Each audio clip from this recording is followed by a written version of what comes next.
마땅히 형벌받을 수밖에 없는 저희를 주님께서 그 보배로운 피를 흘리심으로 저희를 구원해 주신 것 정말 감사를 드립니다. 또 이 험악한 세상에서 저희를 지켜주시고 또 신앙생활을 할 수 있게 해주심도 감사합니다. 오늘도 저희들에게 이 귀한 시간을 허락해 주시고 살아계신 하나님의 말씀을 배울 수 있게 해주심을 감사합니다. 오늘 모든 시종을 주 성령께서 주장해 주시고 도와주셔서 저희들이 마땅히 어떠한 길을 걸어야 될지를 알게 도와주옵소서. 우리 가운데 한 사람도 실족하는 사람이 없도록 도와주옵소서. 저희들이 주님 앞에서는 그날 아무도 실족하지 아니하고 칭찬과 영광과 존귀를 얻을 수 있도록 도와주옵소서. 그리고 미국의 전도여행 중에 계신 이유한 목사님과 그 일행에게 함께 해주시고 돌아오는 그 시간까지 주님께서 도와주실 것을 믿고 감사합니다.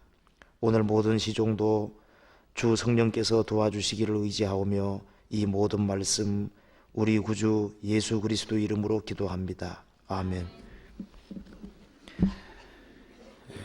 신약 성경 유다서 1장 찾으시겠습니다.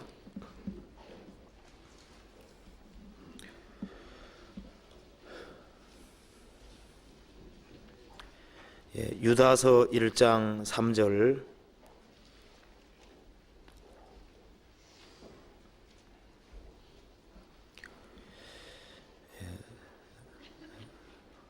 신약 397페이지입니다.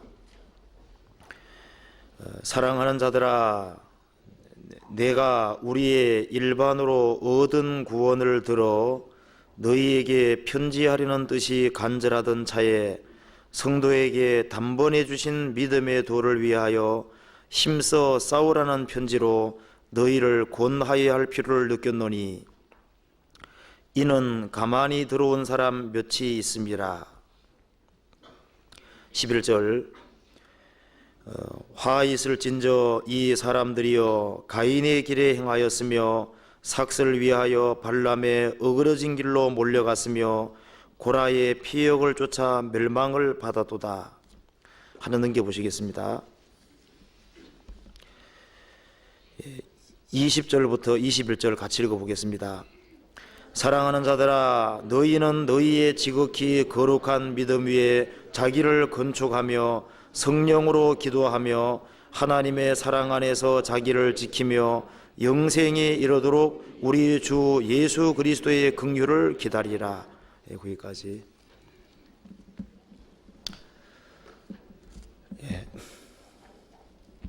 오늘 여기 유다서 1장 말씀을 중심으로 해서 구원을 받은 사람이 어떠한 신앙의 길을 걸어가야 될지를 같이 생각해 보도록 하겠습니다. 이 유다서는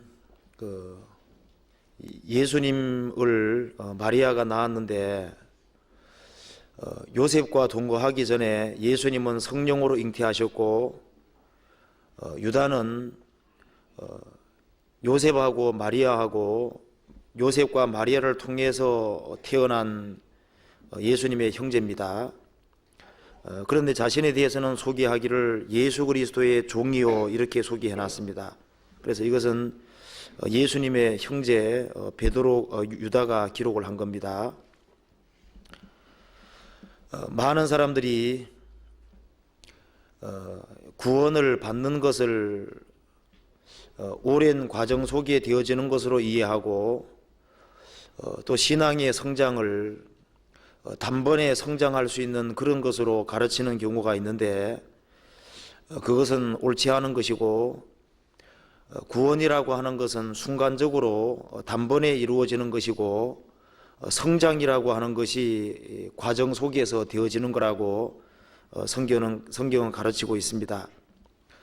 그래서 구원이 무엇인지, 그리고 구원받은 사람의 신앙생활이 무엇인지를 한번 생각을 해보고, 그리고 이 가인의 길, 그리고 발람의 길, 고라의 길이 어떤 길인지도 한번 배워보면은 우리가 그런 길을 피할 수 있을 것 같습니다.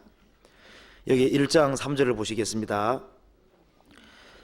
사랑하는 자들아, 내가 우리의 일반으로 얻은 구원을 들어 너희에게 편지하려는 뜻이 간절하던 차에 성도에게 단번에 주신 믿음의 도를 위하여 힘써 싸우라는 편지로 너희를 권하여야 할 필요를 느꼈노니 이는 가만히 들어온 사람 몇이 있습니다.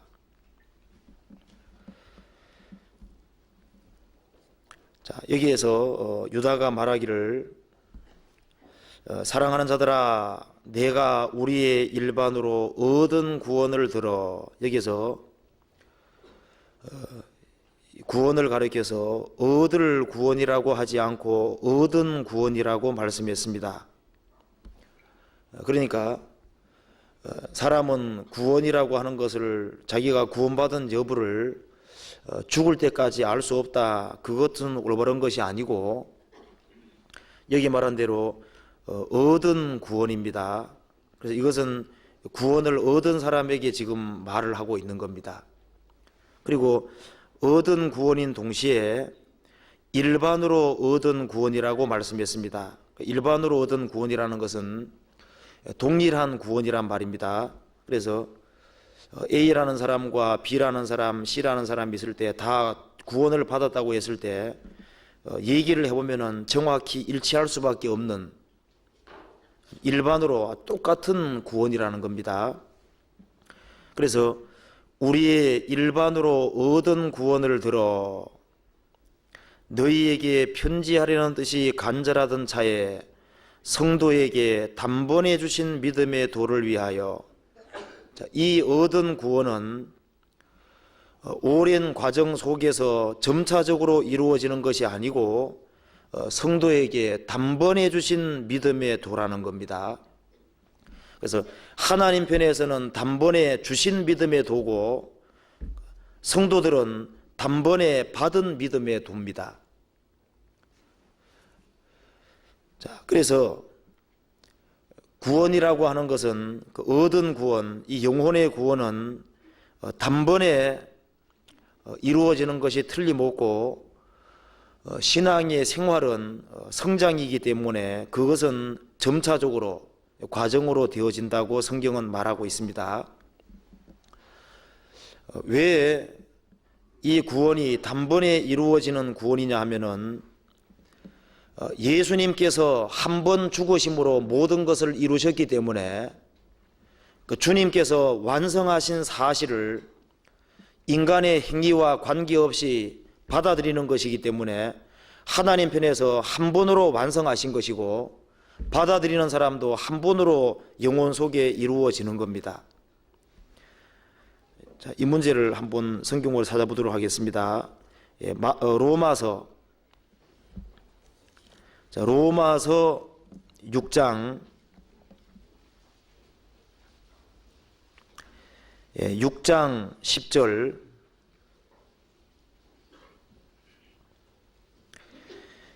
그의 죽으심은 죄에 대하여 단번에 죽으심이요 그의 살으심은 하나님께 대하여 살으심이니.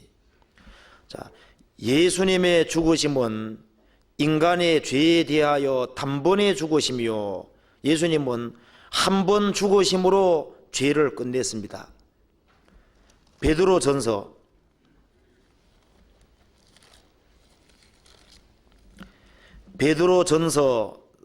3장 18절,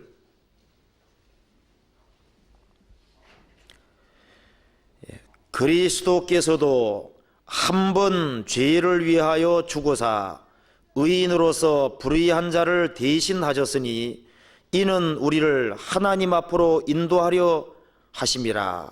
이 말에 보면은 그리스도께서도 한 번 죄를 위하여 죽으사, 예수님은 우리의 죄를 위해서 한 번 죽으심으로 죄를 끝냈습니다. 히브리서 7장, 그 앞에 히브리서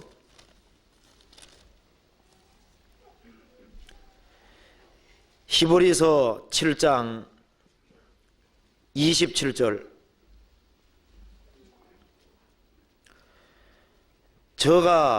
저 대제사장들이 먼저 자기 죄를 위하고 다음에 백성의 죄를 위하여 날마다 제사 드리는 것과 같이 할 필요가 없으니 이는 저가 단번에 자기를 드려 이루셨음이니라.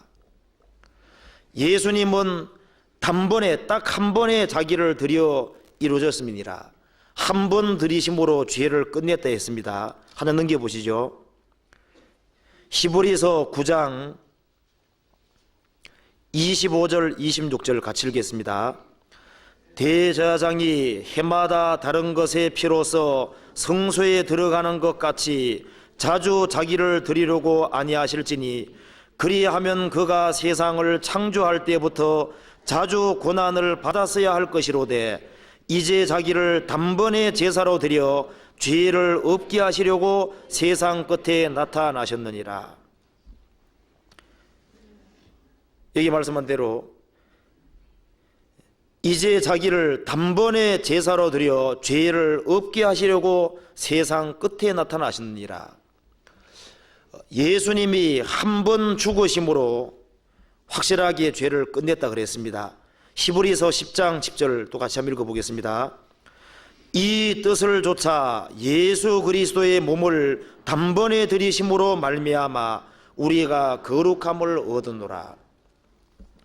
자, 왜 단번에 주신 믿음의 도냐 하면은 하나님 편에서 단번에 모든 것을 완성하신 그것을 선물로 인간에게 주신 것이고 인간은 그 선물을 한 번 딱 받아들임으로 영혼 속에 이루어지는 겁니다.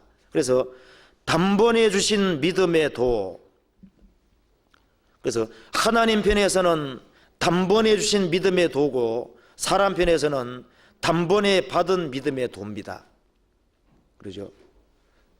그래서 베드로후서 1장에서 말씀하기를 동일하게 보배로운 믿음을 우리와 같이 받은 자들에게 편지한다.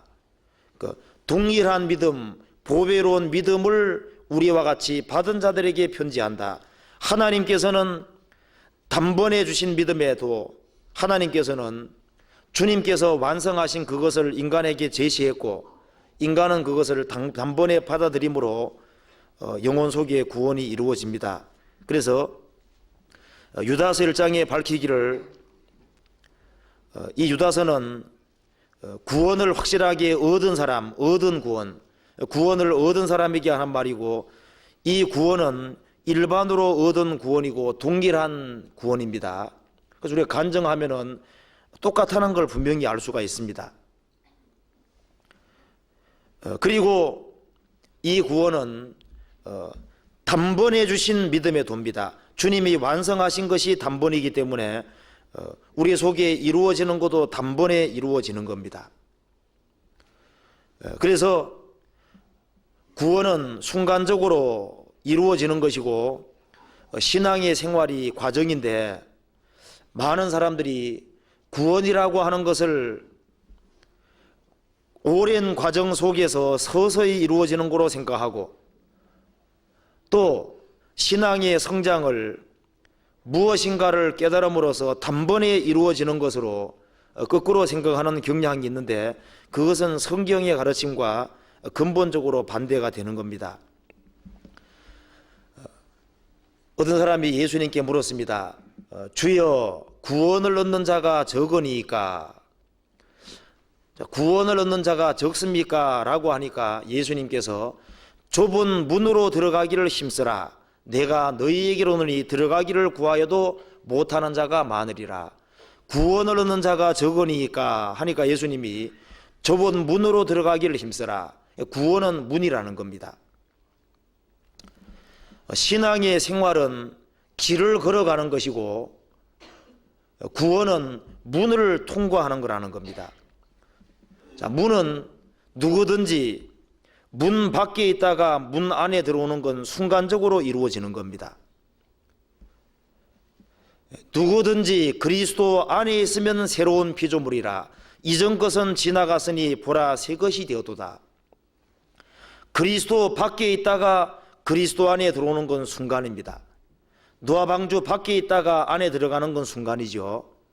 문 밖에 있다가 문 안에 들어오듯이 영혼의 구원은 순간적으로 단번에 이루어지는 겁니다. 단번에 이루어지고 그 다음에 신앙의 길을 걸어가는데 예수님 말씀하시기를 좁은 문으로 들어가라.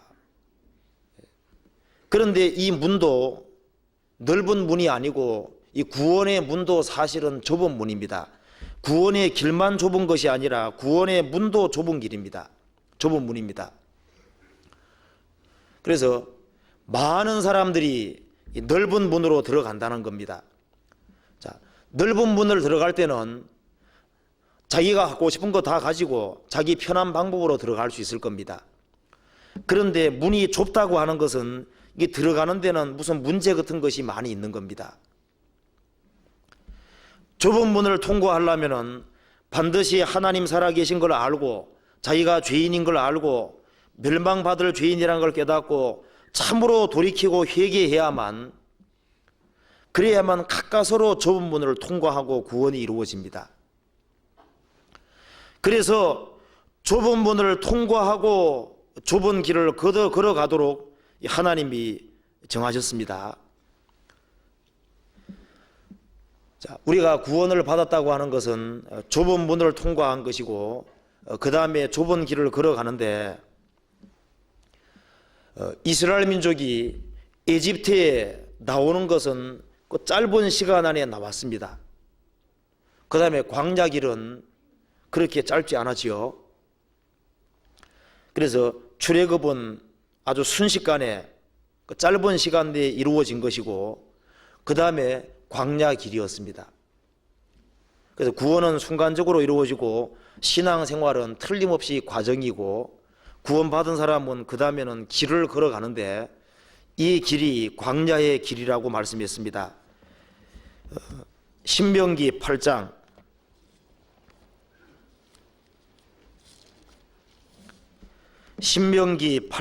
2절에 8장 2절 내 하나님 여호와께서 이 40년 동안에 너로 광야의 길을 걷게 하신 것을 기억하라. 이는 너를 낮추시며 너를 시험하사 네 마음이 어떠한지 그 명령을 지키는지 아니 지키는지 알려 하심이라. 너를 낮추시며 너로 줄이게 하시며 또 너도 알지 못하며 내 열조도 알지 못하던 만나를 내게 먹이신 것은 사람이 떡으로만 사는 것이 아니요 여호와 입에서 나오는 모든 말씀으로 사는 줄을 너로 알게 하려 하심이니라.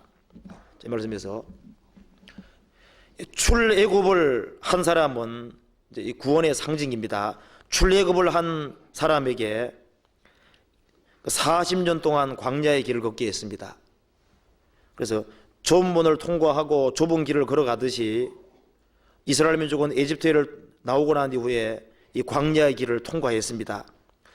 네 하나님 여호와께서 이 40년 동안에 너로 광야의 길을 걷게 하신 것을 기억하라.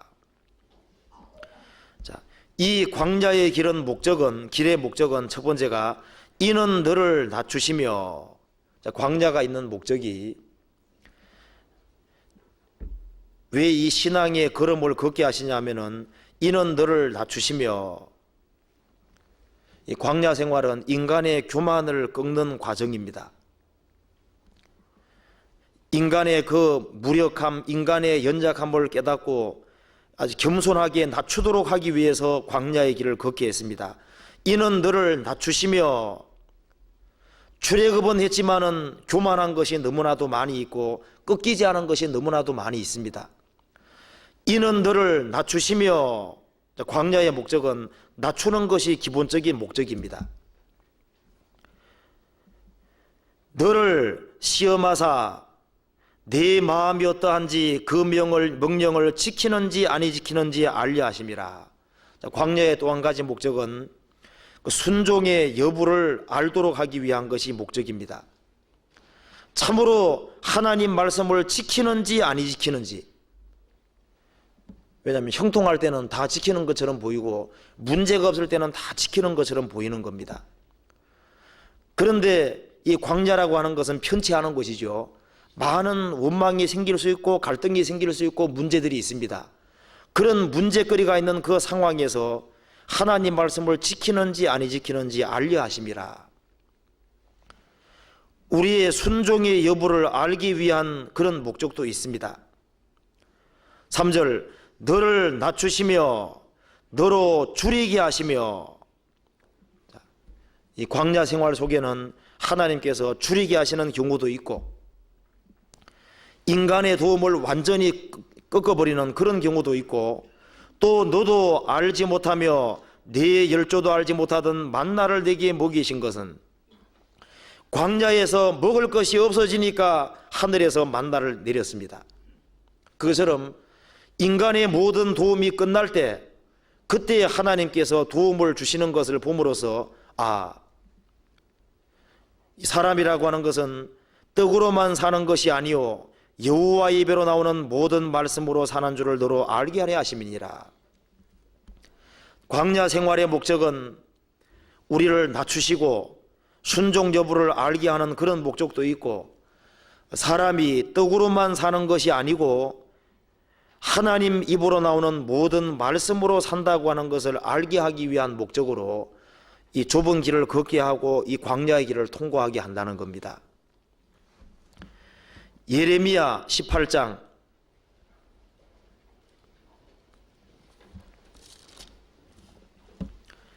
15절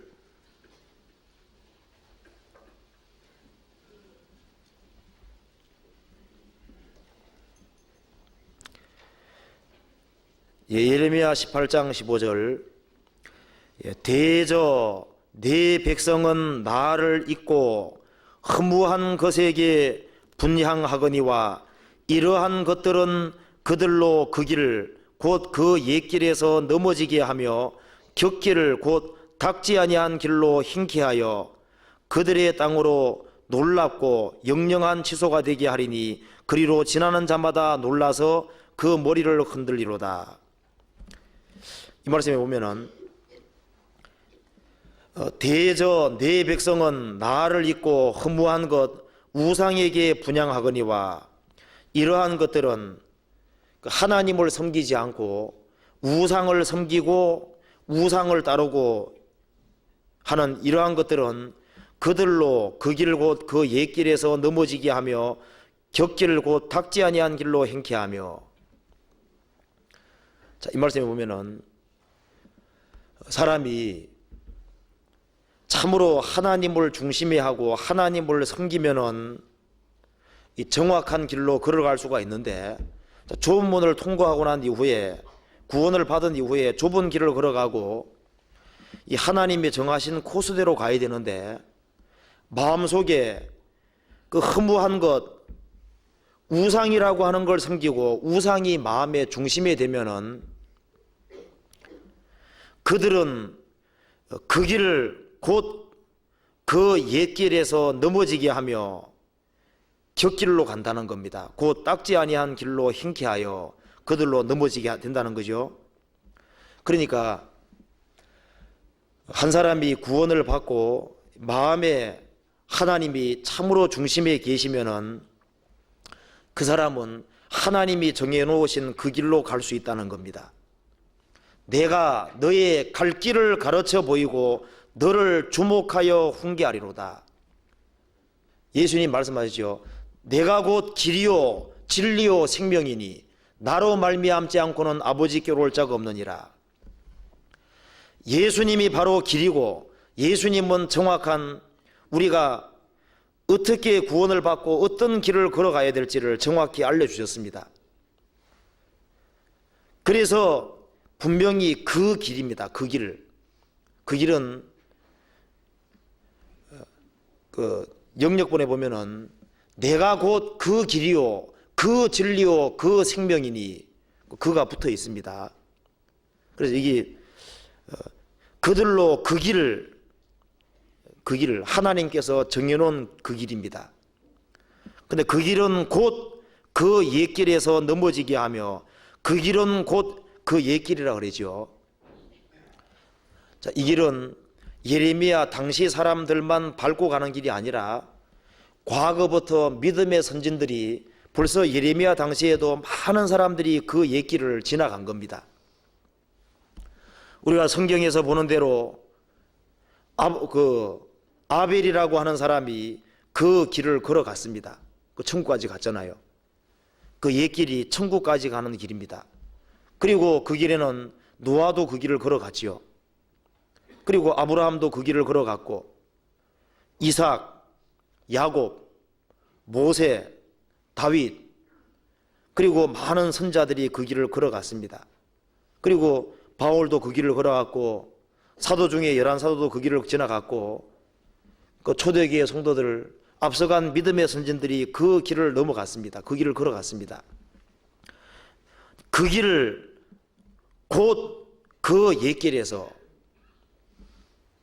그것은 아주 오래된 길인 겁니다. 그리고 격길을 곧 닦지 아니한 길로 행케하여 하나님께서 정해놓은 길은 하나님이 다 닦아 놓으신 길입니다. 이스라엘 백성들이 광야 생활할 때도 사실은 하나님께서 낮에는 구름 기둥 밤에는 불 기둥으로 하나님이 앞서 행했다 그랬습니다.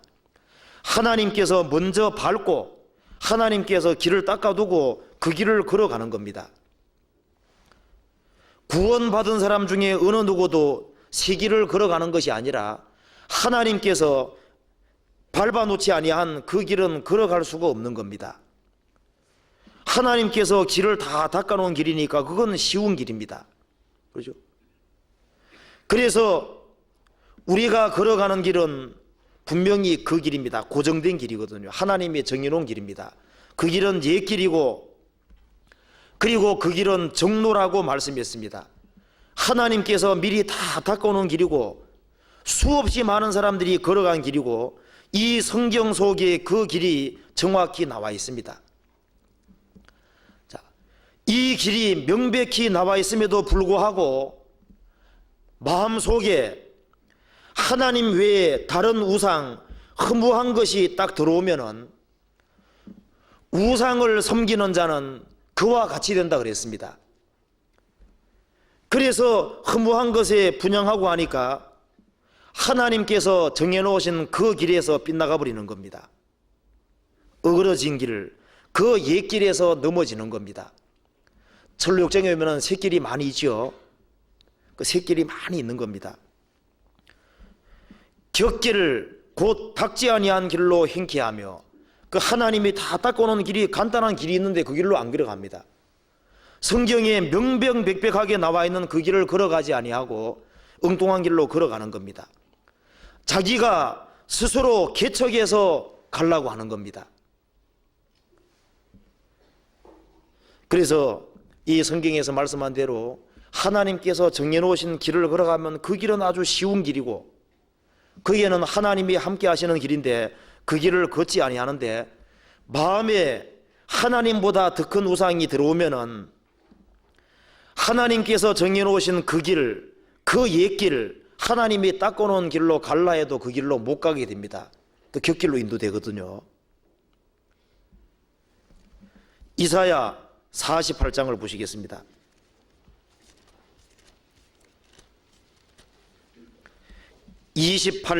48장 17절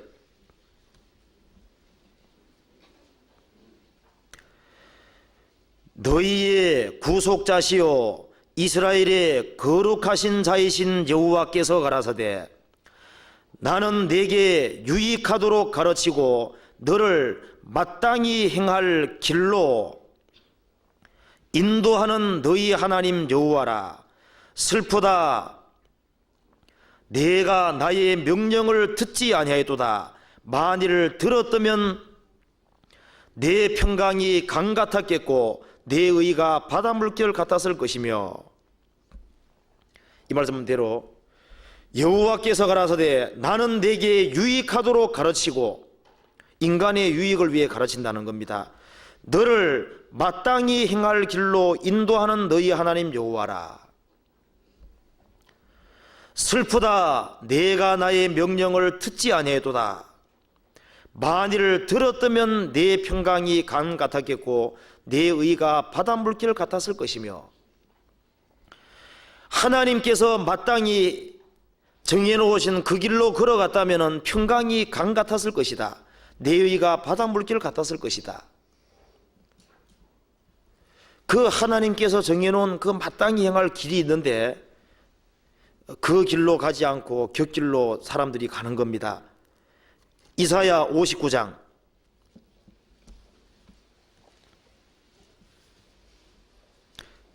7절, 그 발은 행악하기에 빠르고 무지한 피를 흘리기에 신속하며 그 사상은 죄악의 사상이라. 황폐와 파멸이 그 길에 끼쳤으며, 그 다음 같이 읽어보겠습니다. 그들은 평강의 길을 알지 못하며 그들의 행하는 곳에는 공의가 없으며 굽은 길을 스스로 만드나니 무릇 이 길을 밟는 자는 평강을 알지 못하느니라.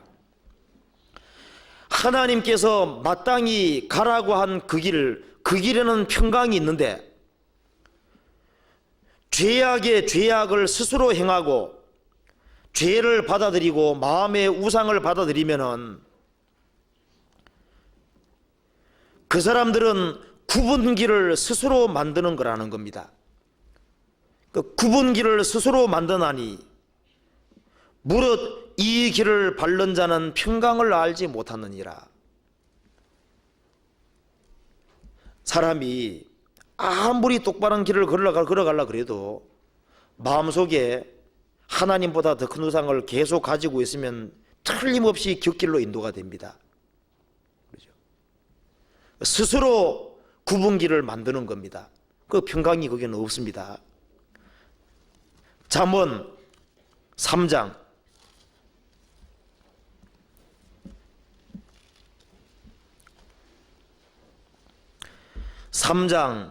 17절,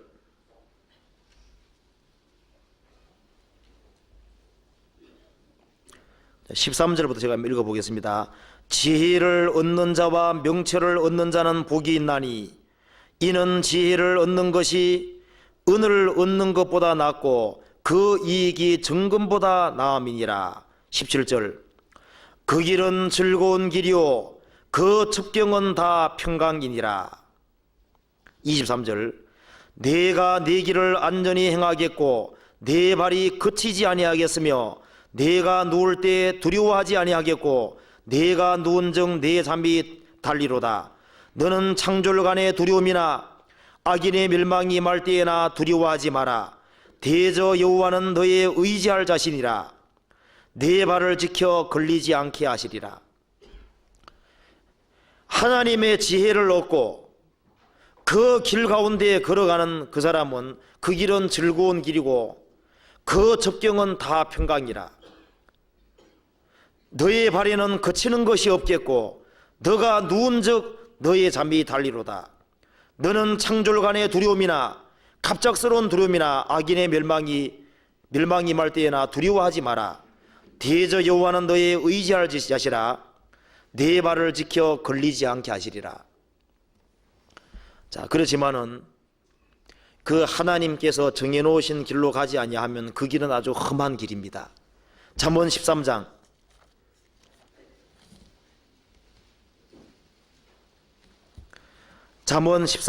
15절 같이 읽어보겠습니다. 선한 지혜는 은혜를 베푸나 괴사한 자의 길은 험하니라. 괴사한 자가 거짓이 많은 자입니다. 거짓된 것을 가지고 살아가는 그 사람의 길은 험하니라. 그 평강이 아니라 험하다는 겁니다. 그래서 그 마음속에 하나님보다 더 큰 우상을 딱 가지게 되면은 그 사람은 정로를 걸어갈 수가 없습니다. 그래서 성경에 말씀한 대로 복 있는 자는 악인의 꾀를 쫓지 아니하며 죄인의 길에 서지 아니하며 오만한 자의 자리에 앉지 아니하고 오직 여호와 율법을 즐거워하여 그 율법을 주야로 묵상하는 자로다. 저는 시냇가에 심은 나무가 시절을 쫓아 과실을 맺으며 그 잎사귀가 마르지 아니함 같으니 그 행사가 다 형통하리로다. 악인은 그렇지 않으며 오직 바람에 나는 겨와 같도다. 그러므로 악인이 심판을 견디지 못하며 죄인이 의인의 회중에 들지 못하리로다. 대저 의인의 길은 여호와께서 인정하시나 악인의 길은 망하리로다. 자, 악인의 꾀를 쫓고 죄인의 길에 서고, 그 다음에 꾀를 쫓고 머리죠. 그 다음에 죄인의 길에 서고, 그 다음에 오만한 자리에 앉는 겁니다. 그러니까 꾀를 쫓는 게 먼저고, 그 다음에 서는 것이 두 번째고, 그 다음에는 주저앉아 버리거든요. 악인의 길은 망하리로다. 어떤 길은 사람의 보기에 바르나 필경 사망의 길이니라. 로마 3장에도 그 길에는 파멸과 고생이 있어. 그 파멸이 있고 고생이 있는 그 길로 하나님이 주신 고생, 그것은 당연히 받아야 되는 것이지만 자신이 고의적으로 곁길로 걸어가서 거기에서 고생당할 필요는 없잖아요. 자, 그런데 좁은 문을 통과하고 좁은 길을 걸어가고 하나님이 정해놓은 그 길이 있는데 마음속에 우상을 버리지 않는 한은 누구든지 곁길로 갈 가능성이 있는 겁니다. 자, 하나님께서 정해놓지 않은 길로 간 아주 대표적인 사람이 바로 유다서에 나오는 겁니다. 하나님께서 정해놓은 바로 그 길, 그 옛길, 그리고 하나님께서 다 닦아놓으신 그 길, 하나님께서 정해놓은 그 정로, 그 길이 있는데 그 길로 걸어가지 아니한 아주 대표적인 사람이 유다서에 나와 있습니다. 유다서 1장 11절, 1장 11절에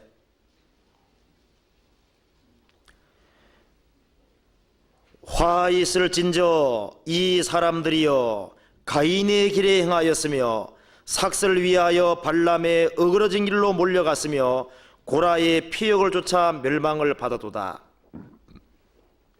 여기 아주 성경 속에 나와 있는 대표적인 그 지옥 간 사람들이 3명 나와 있습니다. 여기에 가인, 그리고 발람, 고라, 이 세 사람이 아주 대표적으로 아주 곁길로 간, 하나님이 정해놓은 코스로 안 걸은, 하나님이 정해놓은 그 길하고 정반대의 길을 걸어간 아주 대표적인 사람으로 나와 있고, 동일하게 구원을 받지 않았고 그 마음 중심에는 하나님이 그 속에 있지 않았습니다. 그런데 왜 이 말씀을 유다서에 기록해 놓느냐 하면은 혹시라도 영혼이 구원을 받은 사람, 그 사람들이 혹시라도 유혹이 돼서 가인의 길에 서 있거나 발람의 어그러진 길에 서 있거나 고라의 폐역, 그 길에 서 있는 사람이 생길까 봐 우려해서 유다서를 다시 한번 쓰고 있는 겁니다. 자, 그래서 우리가 오늘 여기에 가인의 길, 그리고 발람의 어그러진 길, 고라의 폐역, 이것이 무엇인지를 한번 구체적으로 생각해 보고 내가 혹시 그 길로 걸어가고 있지는 않은지, 우리가 그 길로 걸어가는 게 사실이라면 빨리 돌이키는 것이 필요한 거니까요. 그걸 한번 구체적으로 생각을 해보도록 하겠습니다. 자, 가인의 길에 행하였으며 이 세 사람의 길에는 전부 다 복이 아니라 화가 있는 겁니다. 화 있을진저, 예수님도 화 있을진저 이런 말씀 많이 하셨는데 여기도 화 있을진저, 이 길에는 틀림없이 화가 있는 겁니다. 그러면 이 반대의 길은 정말 복이 있는 거죠. 그래서 내가 정말 복 있는 길에 서 있는지 아니면 화의 길에 서 있는지를 한번 생각해 보도록 하겠습니다. 아담 하와가 에덴 동산에서 추방된 이후에 자식을 낳았는데 가인과 아벨을 낳았습니다. 자, 그런데 가인을 놓을 때는 내가 여호와로 말미암아 득남하였다 그렇게 말을 했습니다. 그러니까 이 아담과 하와가 가인을 낳고 너무나도 기뻐했다는 것을 볼 수가 있습니다. 그런데 아벨을 낳았는데 그냥 아벨에는 낳았다는 말만 나와 있지 그냥 그게 뭐 특별한 말은 없습니다. 그걸 봐서는 아마 가인이 부모 보기에 훨씬 좋았을지도 모르고 하여튼 간에 이 가인에 대해서는 여호와로 말미암아 득남하였다. 정말 아담 하와가 자식을 낳고 기뻐하는 그런 모습을 볼 수 있습니다. 그런데 오랜 세월이 지난 후에 가인과 아벨이 하나님께 제사를 드렸는데 하나님께서 가인을 받지 않으시고 아벨을 받으시니까 가인이 너무나도 화가 나서 이 아벨을 들판으로 인해서 쳐 죽이는 장면이 창세기 4장에 나와 있습니다. 우리가 가인이 행한 것을 보면은 가인의 길이 무엇인지를 알 수가 있습니다. 자, 가인은 하나님께 제사를 드렸는데 가인은 자기의 모습을 정확히 모르고 있습니다. 아담 하와가 죄인이고 아담의 후손으로 동일하게 태어났습니다. 똑같이 죄인으로 낳고 죄의 기질을 가지고 있습니다. 아마 가인과 아벨이 성장하는 그런 과정에서 다투기도 했을 것이고 자기 속에 죄의 기질이 있다는 것을 틀림없이 알았을 겁니다. 그런데 가인은 자신이 전적으로 무능력한 하나님 앞에서는 도무지 설 수 없는 그런 존재라는 것을 깨닫지 못했습니다. 그리고 가인은 하나님의 말씀대로 아벨이 가지고 있는 그 믿음을 가지고 있지 않았던 겁니다. 믿음으로 아벨은 자신의 믿음이 있었다는 것은 믿음이라는 말 속에 맡긴다는 말이 들어있는 겁니다. 자기 힘으로 할 수 있는 사람은 그 사람은 믿음이라는 게 틀끔한것도 없는 겁니다. 자기의 힘으로 하나님 앞에 설 수 없었기 때문에 아벨은 믿음에 의지한 겁니다. 그 대속에 의지한 겁니다. 그런데 아벨은 자기 자신이 정말 무능한 존재라는 것을 깨닫지 못한 겁니다.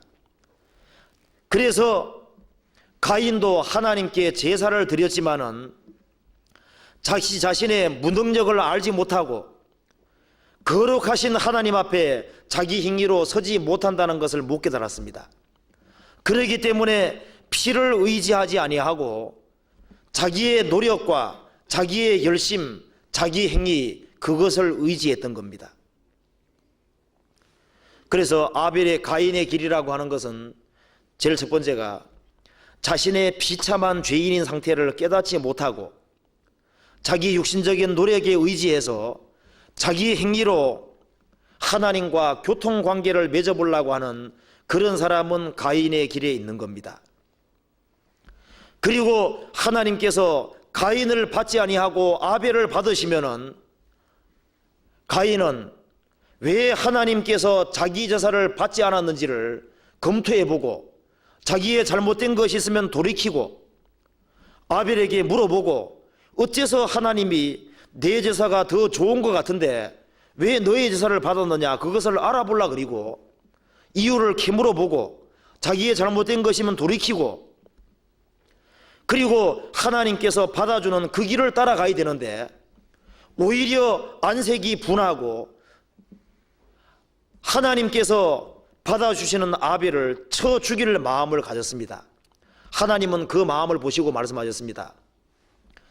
가인, 너가 분하야만 어찌미며 안색이 변하면 어찌미뇨. 너가 선을 행하면 어찌 낯을 들지 못하겠느냐. 선을 행치 아니하면 죄가 문에 엎드리느니라. 죄의 소원은 죄를 짓고자 하는 간절한 소원, 아벨을 죽이고자 하는 소원은 너는 있지만은 너는 죽이면 안 된다. 그것을 다스릴지니라 경고까지 했습니다. 하나님께서 말씀하시기를 아벨은 선을 행했고 너는 선을 행하지 않았다, 그렇게 말을 했습니다. 자신의 부족함을 철저하게 깨닫고 피를 의지하는 그것을 선이라 그랬고, 자신의 비참한 처지를 깨닫지 못하고 자기의 육신적인 행위에 의지하는 것을 악이라고 말씀하신 겁니다. 가인은 그 분을 참지 못하고 마귀에게 속해서 미워하는 마음이 너무 큰 나머지 아벨을 쳐 죽이게 된 겁니다. 그래서 이 가인의 길이라고 하는 것은 똑같이 예수를 믿는데, 한 사람은 어제까지 죄를 짓다가 구원을 받고 하나님과 교통이 되고 대화가 되고 하면은, 그렇지 못한 사람은 어떻게 됩니까? 그 믿음이 도대체 뭔지를 알아보려고, 그리고 어떻게 해서 올바른 관계를 맺냐, 그걸 알아보려고 해야 되는데 미워하는 겁니다. 미워하고 거듭났다고 하는 사람들, 구원받았다고 하는 사람들을 미워하고 핍박하는, 그래서 육으로 난 자가 성령으로 난 자를 핍박한다 그랬잖아요. 그래서 확실하게 거듭나고 하나님과 올바른 관계가 이루어지고 하나님과 교통관계가 이루어지는 것을 오히려 좋아하지 않고 미워하고 마귀 편에 속해서 성도를 핍박하고 대적하는 사람, 그 사람은 틀림없이 가인의 길에 있는 겁니다.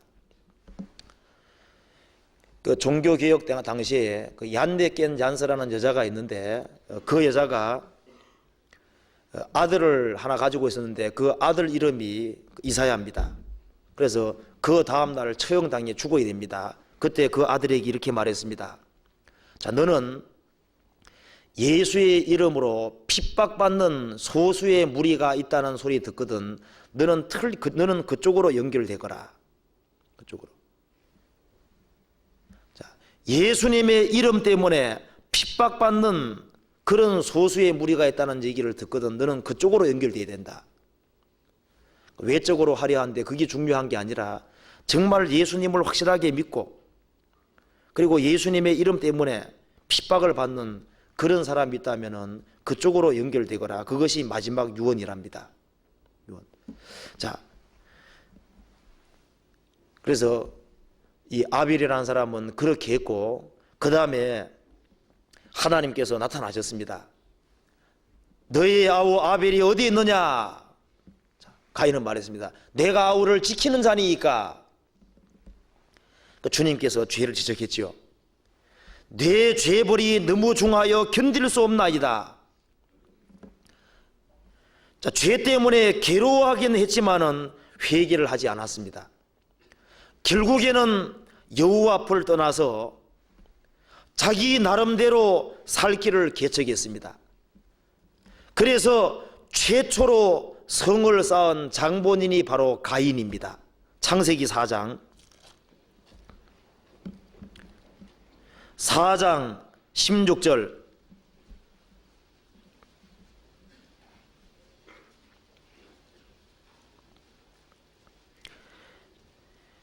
가인이 여호와의 앞을 떠나 나가 에덴 동편 놋 땅에 거하였더니 아내와 동침하니 그가 잉태하여 에녹을 낳은지라. 가인이 성을 쌓고 그 아들의 이름으로 성을 이름하여 에녹이라 하였더라.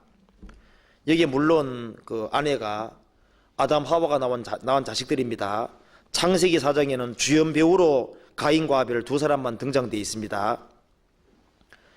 자, 이 가인이 여호와 앞을 떠났다 했는데 영구적으로 사실상 육신적으로 떠난 동시에 영적으로도 완전히 떠나버렸습니다. 떠나서 이제 하나님을 완전히 등지고 뭘 쌓았냐면은 성을 쌓고, 자, 최초로 성을 쌓았습니다. 성. 이 사람들이 이 견고한 성을 쌓을 때는요, 견고한 아주 건축물을 만들어 갈 때는 사실 불안하기 때문에 그런 겁니다. 그런데 이 가인이 말하기를 나를 만나는 자가 나를 죽이겠습니다. 왜? 이 아벨이 죽는 걸 보고서요, 이 죽음이 얼마나 무서운 것인지를 확실하게 알은 겁니다. 그 죽음에 대한 두려움이 있습니다. 하나님께서 말씀하기를 너는 죽지 않을 것이다, 그렇게 말씀까지 했는데 죽음에 대한 공포에 시달렸습니다. 아마 가인이요, 다른 사람들, 물론 아담과 하와가 낳은 자식들이지만 형제들을 볼 때 면목이 없었을 것이고 항상 어떤 불안에 시달렸을 겁니다. 혹시 누가 날 죽이는 것이 아닌가, 그 두려운 마음이 항상 있으니까요, 가능하면 동굴에 거하기도 했을 것이고 뭔가 이렇게 사람들이 없는 곳에 거하려고 노력했을 겁니다. 그래도 안심이 안 되는, 안심이 안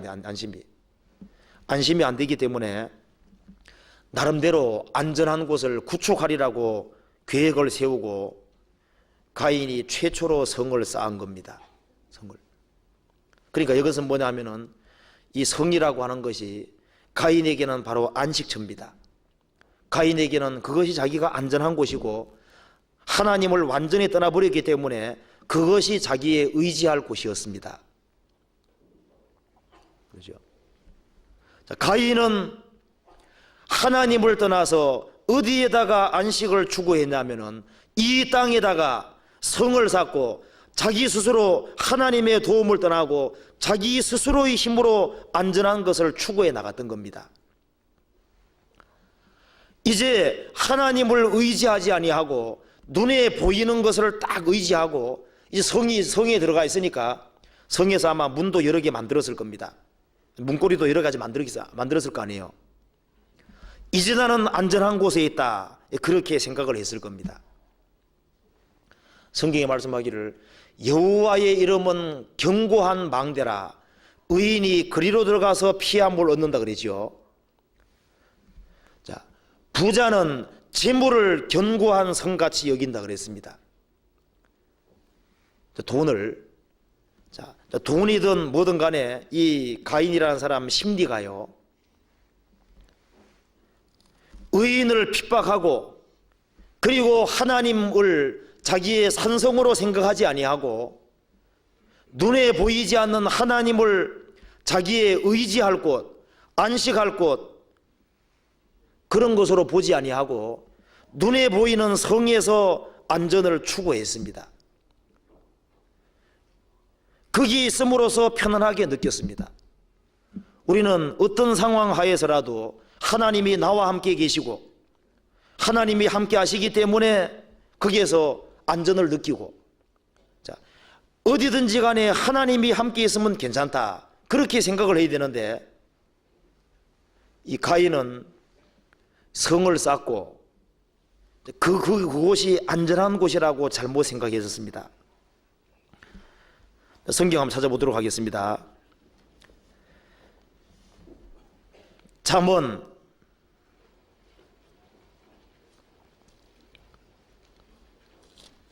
18장 10절 11절 같이 읽어보겠습니다. 여호와의 이름은 견고한 망대라, 의인은 그리로 달려가서 안전함을 얻느니라. 부자의 재물은 그의 견고한 성이라, 그가 높은 성벽같이 여기느니라.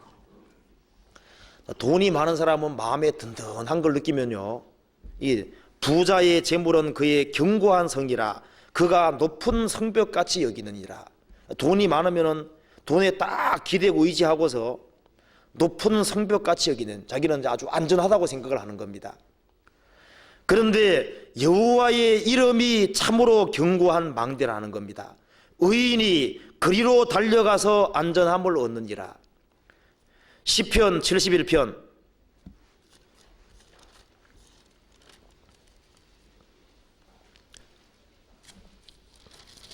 3절 같이 읽어보겠습니다.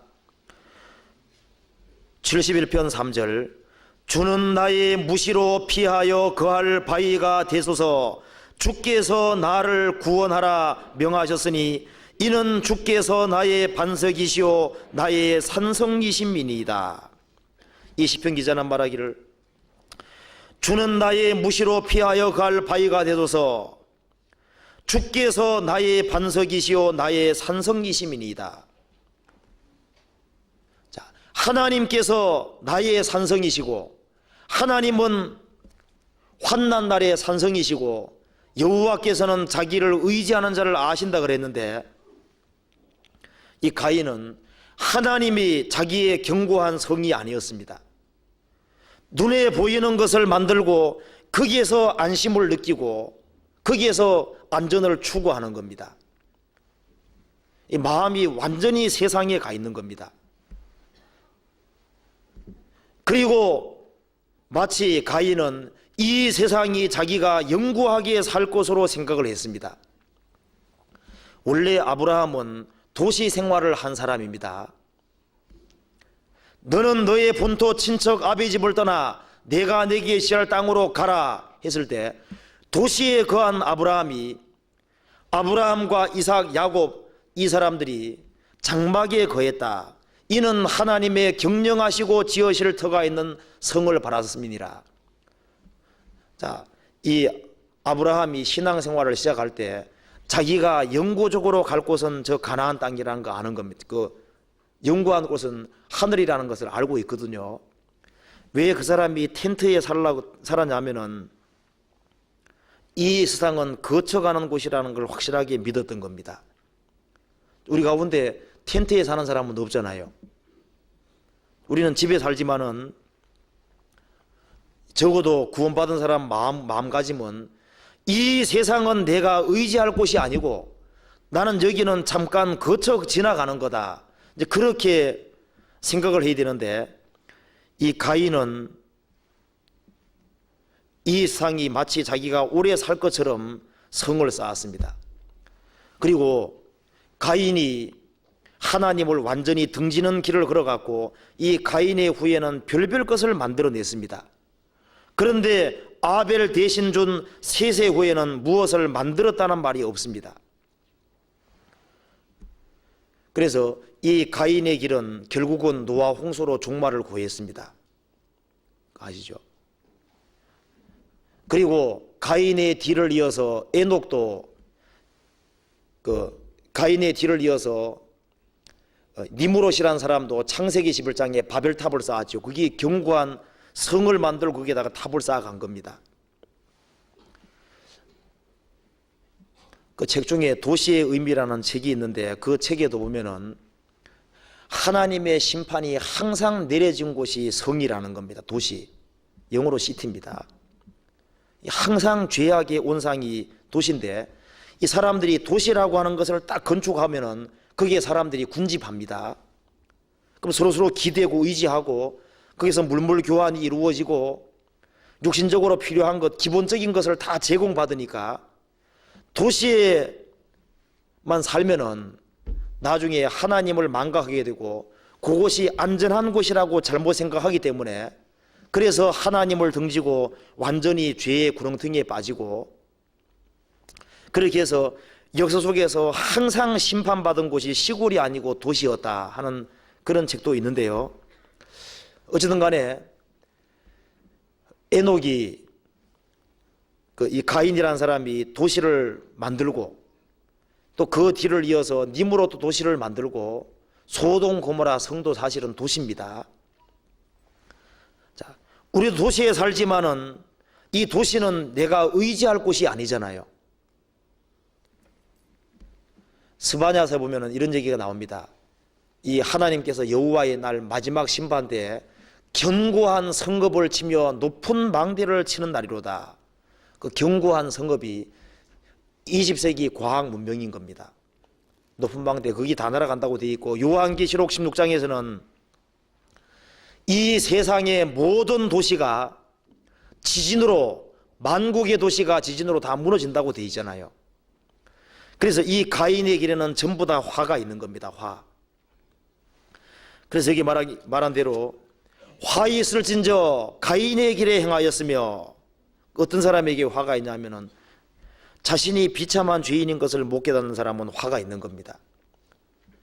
그리고 자기의 인간적인 행위를 의지하는 사람, 그 사람은 잘못된 길, 그 화의 길에 들어와 있는 겁니다.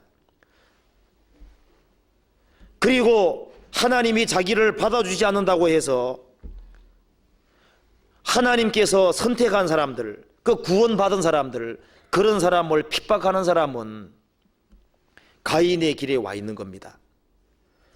그리고 회개하지 아니하고 하나님을 등지고 눈에 보이는 것이 전부인 것처럼 생각하고 거기에서 안전을 추구하고 안식을 추구하는 모든 사람, 그 사람은 화의 길에 들어와 있는 겁니다. 그러잖아요. 그래서 화 있을진저 가인의 길에 행하였으며, 그 반대는 자기가 비참한 죄인인 것을 확실하게 깨닫고 예수님의 대속의 피를 의지하는 사람, 그 사람은 정말 복이 있는 겁니다. 의를 위해서 핍박을 받는 사람, 그 사람은 복이 있습니다. 그죠? 예수님의 이름 때문에, 신앙 때문에 핍박을 받는 사람, 그 사람은 정말 복된 길에 들어와 있는 겁니다. 그날에 기뻐하고 뛰놀라 너희 상이 큼이라. 그리고 참으로 하나님 한 분으로 만족하고 하나님을 자기의 산성으로 생각하고 어떤 상황 하에서라도 하나님 한 분이 나와 함께 있으면 나는 안전하다. 내가 의지할 분은 하나님 한 분밖에 없다. 그리고 이 세상은 나그네 길이다. 그걸 확실하게 믿고 하늘을 바라보고 살아가는 그 사람은 틀림없이 복의 길에 있는 겁니다. 그래서 화 있을진저 이 사람들이여 가인의 길에 행하였으며, 그 다음 두 번째 길이 나옵니다. 유다서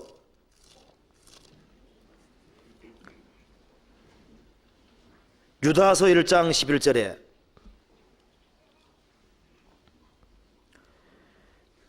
화 있을진저 이 사람들이여 가인의 길에 행하였으며 삭슬 위하여 발람의 어그러진 길로 몰려갔으며.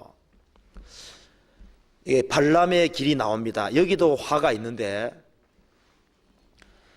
이 발람의 길이라고 하는 것은 이스라엘 민족이 에집트에 나와서 40년 동안 광야 생활을 했습니다. 이제 가나안 땅에 들어가기 전에 모압 땅 가까이까지 왔습니다. 이스라엘 민족 숫자가 너무나도 많이 있는 것을 보고서 아모리 왕 시온도 이스라엘 백성들에게 피한 것을 깨닫고 모압 왕 발락이요 너무나도 두려움을 느꼈습니다. 그래서 이 발람, 이 사람이 축복하는 자는 복을 받고 이 사람이 저주하는 자는 화를 받는 것을 알고요, 이스라엘 백성들을 저주하도록 하기 위해서 그 술사 발람을 부른 겁니다. 그래서 귀족들이 찾아가서 발람을 오게 초청했습니다. 그때 발람이 말하기를, 내가 물론 가고 싶기는 하지만은 일단 하나님께서 뭐라고 말하는지 내가 먼저 들어봐야 되겠다. 그렇게 해서 이제 발람이 하나님께 기도를 하나님께 물었습니다. 밤에 물으니까 하나님 말씀하시기를, 자, 너는 그 사람들을 따라가지도 말고 이스라엘 백성들을 저주하지도 마라. 그렇게 얘기했습니다. 그러면 발람이 말하기를, 나는 안 가겠다. 그렇게 하면 좋은데 나는 가고 싶은데 여호와께서 이를 금하신다. 그렇게 말했습니다. 그러니까 나는 무조건 안 가겠다 이렇게 말하면은 아예 딱 끝이 날 텐데, 여호와께서 이를 금하신다 그렇게 말하니까 기업들이 다시 모압 왕에 갔습니다. 어떻게 할까요? 더 많은 재물을 끌고 더 높여주겠다고 말을 했습니다. 그러면 잠깐 기다려봐라, 또 한번 하나님께 말해보겠다. 하나님께 말하니까 하나님께서 그 마음을 보니까 막 가고 싶으면 미치는 겁니다. 하나님 갈까요 말까요? 갔으면 좋겠는데요. 하나님 말씀하시기를, 너 갈 테면 가봐. 자, 갈 테면 가봐. 가기는 가는데 저주하지는 말아라. 그러니까 아침에 갔다고 되어 있습니다. 왜 아침에 갔을까요? 이게 왜 아침에 가냐면은 이제 하나님이 가기 허락했으니까 저주까지 해주고 싶어가 주워가지고 달려간 겁니다. 이 발람의 마음 속에는 이 재물에 대한 욕망이 꽉 차 있는 겁니다. 재물에 대한 욕망, 그게 꽉 차 있고 그것이 그 사람의 모든 동기였습니다. 동기. 자, 발람은 하나님께서 분명히 말하기를 가지도 말고 저주도 하지 마라.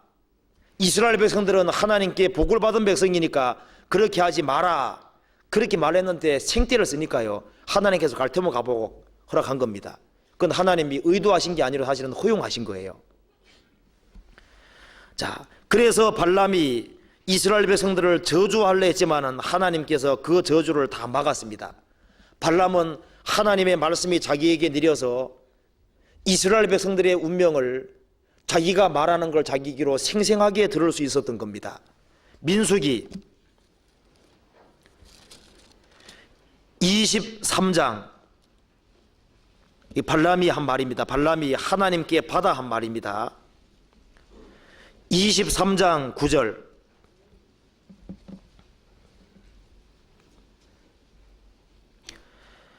내가 바위 위에서 그들을 보며 작은 산에서 그들을 바라보니 이 백성은 홀로 처할 것이라.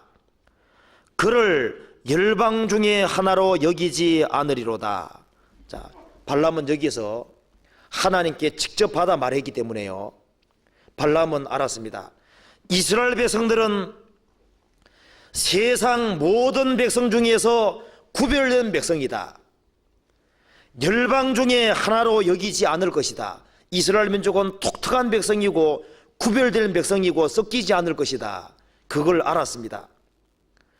그리고 두 번째로 뭘 알았냐면은 그 다음 예언이죠. 민수기 23장 20절, 내가 축복의 명을 받았으니 그가 하신 축복을 내가 돌이킬 수 없도다. 여호와는 야곱의 허물을 보지 아니하시며 이스라엘의 피역을 보지 아니하시는도다. 여호와 그의 하나님이 그와 함께 계시니 왕을 부르는 소리가 그 중에 있도다. 여기서 말씀하기를 이스라엘 백성들은 홀로 처하는 백성인 동시에, 구별된 백성인 동시에 이스라엘은 복을 받은 백성이고, 이스라엘 백성들이 부족한 것이 많다고 할지라도 하나님께서 그 허물을 보지 아니하시고 하나님께서 그 중에 계시다. 그걸 선포하고 그걸 알았습니다. 그 다음에 민수기 24장에 또 이렇게 말했습니다. 5절에 야곱이여 내 장막이 이스라엘이여 내 거처가 어찌 그리 아름다운고. 7절 그 통에서는 물이 넘치겠고 그 종자는 많은 물가에 있으리로다. 그 왕이 아각보다 높으니 그 나라가 진흥하리로다. 그러니까 발람은 뭘 알았냐면은 이스라엘 백성들은 틀림없이 구별된 백성이고 하나님께 복을 받은 백성이고 하나님이 함께하는 백성이고 하나님이 함께 하시기 때문에 이스라엘 백성들은 틀림없이 진흥하고 커질 것이다. 그 다음에 메시아가 온다는 것까지 얘기했습니다. 민수기 24장 17절 내가 그를 보아도 이띠 일이 아니며 내가 그를 바라보아도 가까운 일이 아니로다. 한 별이 야곱에게서 나오며 한 홀이 이스라엘에게서 일어나서 모압을 이편의 저편까지 쳐서 파하고 또 소동하는 자유들을 다 멸하리로다. 한 별이 주님입니다. 주님이 초림하시고 재림하셔서 다윗이 주변 나라를 정복한 것처럼 예수님이 오셔서 열국을 완전히 정복할 거다. 그것까지도 얘기했습니다. 발람이 4번 하나님께 받아서 크게 얘기를 했습니다. 그러니까 입으로 얼마나 정확히 말했습니까? 이스라엘 백성들은 구별된 백성이고 하나님이 함께하는 백성이고 이스라엘 백성들은 크게 진흥할 것이고 마침내 메시아가 오셔서 전 세계를 정복하게 될 것이다. 그래서 이스라엘 백성은 축복을 받은 백성이다. 그렇게 말했으면 어느 편에 서야 되는 겁니까? 하나님의 백성 편에 서야 됨에도 불구하고 발람은 입으로는 하나님 말씀을 받아서 얘기했지만은 마음에는 말씀이 들어갈 곳이 없었습니다. 왜? 그 사람 마음속에는 불의의 삭, 이 세상의 욕망이 너무나도 꽉 차 있었기 때문에 그 사람 하나님 말씀 받아서 입으로 얘기했지만은 마음은 완전히 거리가 멀었습니다. 그 사람의 신앙의 동기는 완전히 돈이었습니다. 돈. 자, 그래서요, 발람이 이렇게 얘기했습니다. 23장 10절 같이 읽어보겠습니다. 민수기 23장 10절. 야곱의 티끌을 네 능히 계산하며 이스라엘 4분지를 네 능히 계수할고 나는 의인의 죽음같이 죽기를 원하며 나의 종말이 그와 같기를 바라도다. 10절까지 들으면요, 이야, 참 이 사람은 말하기를 나는 의인의 죽음같이 죽기를 원하며 나의 종말이 그와 같기를 바라도다. 얼마나 말이 좋습니까? 이거 보면 야, 발람은 정말 하나님 편에서 있는 것처럼 보이잖아요. 근데 마음은 천리말리 멀었습니다. 나중에 이 사람이 무슨 짓을 했냐 하면은, 이스라엘 백성들은 하나님의 축복을 받은 백성이니까 하나님의 편에 섰어야 함에도 불구하고 모압 왕이요, 많은 재물을 갖고 있었기 때문에, 그걸 주려고 그랬기 때문에 이 발락하고 짝짝꿍해서 이스라엘 백성들을 타락할 수 있는 길을 알려준 겁니다. 그래서 이 발람 때문에 죽은 사람이 하루아침에 하루에 2만 3천 명 죽었다 그랬죠. 총 2만 4천 명 죽었습니다. 2만 4천 명. 이 발람 때문에, 발람이 불의의 삭을 사랑해서 그렇게 많은 사람이 죽었습니다. 민수기 31장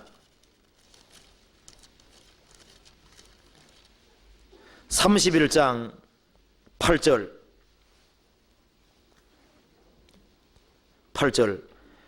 그 죽인 자 외에 미디안의 5 왕을 죽였으니 미디안 왕들은 에위와 레겜과 수루와 후루와 레바이며 또 부올의 아들 발람을 칼로 죽였더라. 발람 말하기를 나는 의인의 죽음같이 죽기를 원한다 했는데 발람은 칼에 맞아 죽었습니다. 왜? 마음으로는 안 믿었거든요. 31장 16절 보라, 이들이 발람의 꾀를 쫓아 이스라엘 자손으로 부올의 사건에 여호와 앞에 범죄케 하여 여호와의 회중에 연병이 일어나게 하였느니라. 이 발람이 불의의 삭슬을 사랑해서 이스라엘 백성들에게 올무를 탁 놓은 겁니다. 그래서 성경에 밝히기를 이 사람의 신앙 동기가 입은 하나님의 말씀이었지만은 속의 동기는 그릇됐다고 폭로하고 있습니다. 베드로후서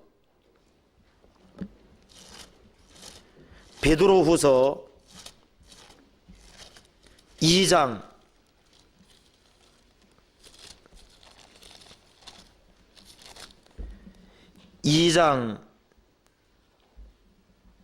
15절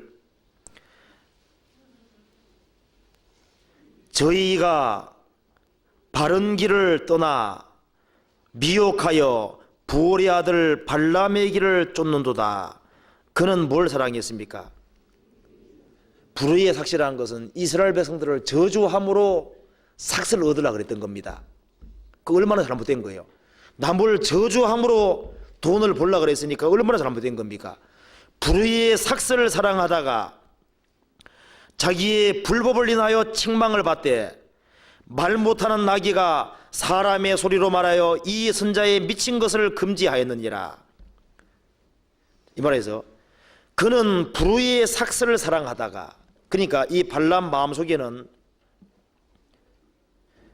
입은 하나님 말씀이었지만은 마음의 동기는 불의의 삭시였습니다.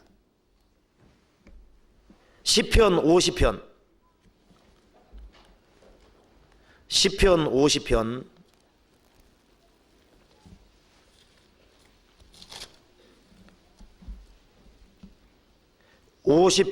16절 같이 읽어보겠습니다. 악인에게는 하나님이 이르시되 내가 어찌 내 율례를 전하며 내 언약을 내 입에 두느냐. 이 말에 보면은 악인에게는 하나님이 이르시되 내가 어찌 내 율례를 전하며 내 언약을 어디에 둡니까? 내 입에 두느냐. 입에는 뒀는데 마음에는 두지 않았습니다. 그래서 어째서 내 언약을 너의 입에 두느냐. 입에는 두고 마음에는 안 뒀습니다. 내가 교훈을 미워하고 내 말을 내 뒤로 던지며 도적을 본적 연합하고 간음하는 자와 동료가 되며 내 입을 악에게 주고 내 혀로 괴사를 지으며 앉아서 내 형제를 공박하며 내 어미 아들을 비방하도다. 그러니까 언약을, 하나님 말씀은 입에는 두지만은 행동은 완전히 엉터리였습니다. 여기에 말한 대로 하나님 말씀을 입에 두는 것이 중요한 것이 아니라 그것이 실제로 마음속에 들어온다고 하는 것이 중요한 겁니다. 성경 또 한 군데 봅시다. 이사야 29장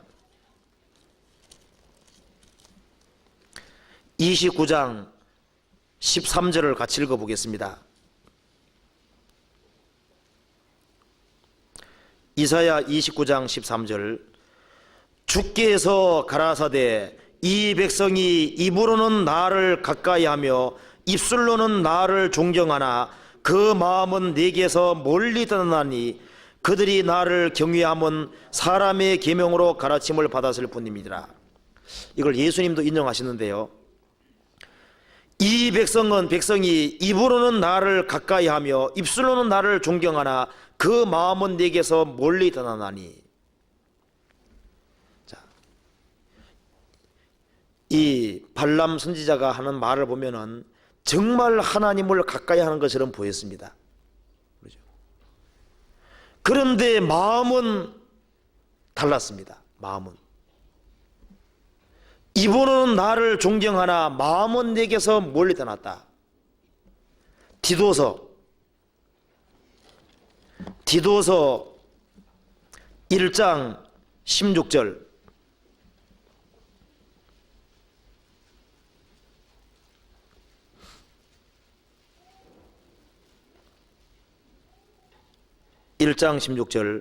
저희가 하나님을 시인하나 행위로는 부인하니 가증한 자요 복종치 아니하는 자요 모든 선한 일을 버리는 자니라. 자, 저희가 하나님을 시인하나 행위로는 부인하니. 그러니까 발람도 입으로는 하나님을 시인했죠. 마음은 전혀 달랐고 행위로는 완전히 부인해 버렸습니다. 발람의 신앙의 동기는 입은 신앙이었지만은 속은 동기는 불의의 삭시였습니다. 베드로서 2장에 이렇게 되죠. 저희가 탐심을 인하여 지은 말을 가지고 너희로 이익을 삼으니. 그리고 경건을 이익의 재료로 생각하는 자들의 다툼이 일어나느니라. 이 경건을 이익의 재료로, 예언하는 것을 이익의 재료로 이 사람은 생각했던 겁니다. 우리가 왜 발람의 길에는 화가 있냐 하면은 정말 하나님을 믿는 것처럼 보입니다. 입으로 다 얘기를 합니다. 그런데 정말 내 마음 속에 주님이 중심에 와 계시느냐?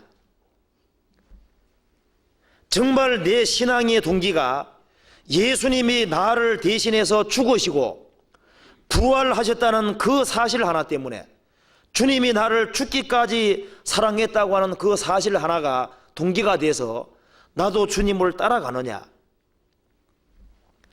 내가 봉사하는 동기라든가 교회 생활하는 모든 동기가 예수님의 십자가 그 은혜를 참으로 깨달았기 때문에 그것이 동기가 돼 신앙생활을 하지 아니하고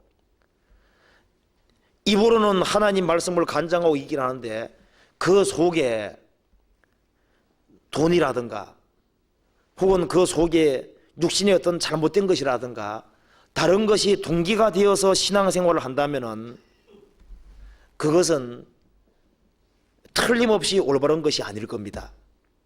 그렇죠? 우리가 이 성경 속에서 정말 그 마음 그 깊숙한 속에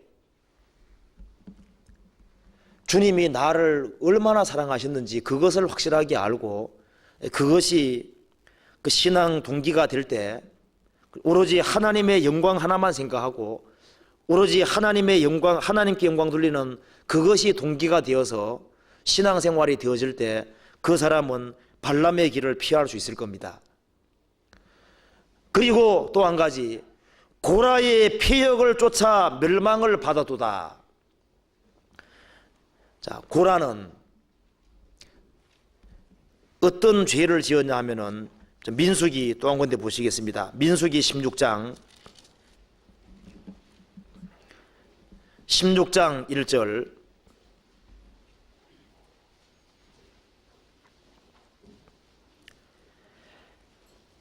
레위의 증손 고핫의 손자 이스하엘의 아들 고라와 르우벤 자손 엘리압의 아들 다단과 아비람과 벨렛의 아들 온이 당을 짓고 이스라엘 자손 총회의 택함을 받은 자 곧 회중의 유명한 어떤 족장 250인과 함께 일어나서 모세를 거스리니라.